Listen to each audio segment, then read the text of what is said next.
আসসালামু আলাইকুম। Mind school and কলেজে ঘটে যাওয়া দুর্ঘটনার ফলে দেখা যায় যে আমাদের চেম্বারে শিশু কিশোর অনেক রোগী আসছে, কারণ তাদের এই দুর্ঘটনা আকস্মিকতা তার মনের উপর, মানসিক স্বাস্থ্যের উপর বিরূপ প্রভাব পড়ছে। এবং এই দুর্ঘটনা শুধু শিশু কিশোর না, বয়স্কদের জন্য অনেকটা বিরূপ প্রভাব ফেলে বা ফেলতে পারে।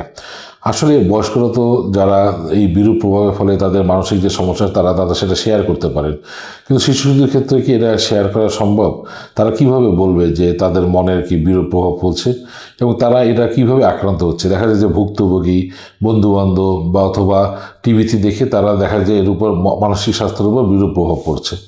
তো যদি নিম্নের আচরণগুলি শিশু কিশোরদের ভিতর যদি দেখা যায়, তাহলে পিতামাতাদের অবশ্যই সতর্ক থাকতে হবে এবং এটা বিশেষ নজর দিতে হবে।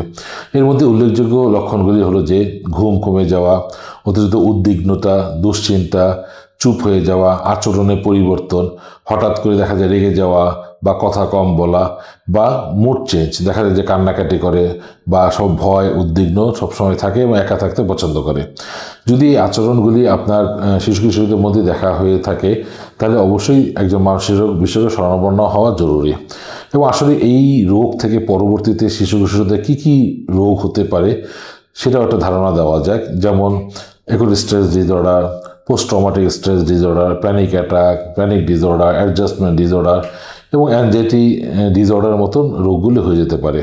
তো এই লক্ষণগুলিকে আপনি অবহেলা না করে যদি একজন সঠিক মানসিক রোগের শরণাপন্ন হন এবং সুচিকিৎসা নিয়ে থাকেন, তাহলে দেখা যাবে যে তাহলে পরবর্তী সমস্যাগুলি হবে না।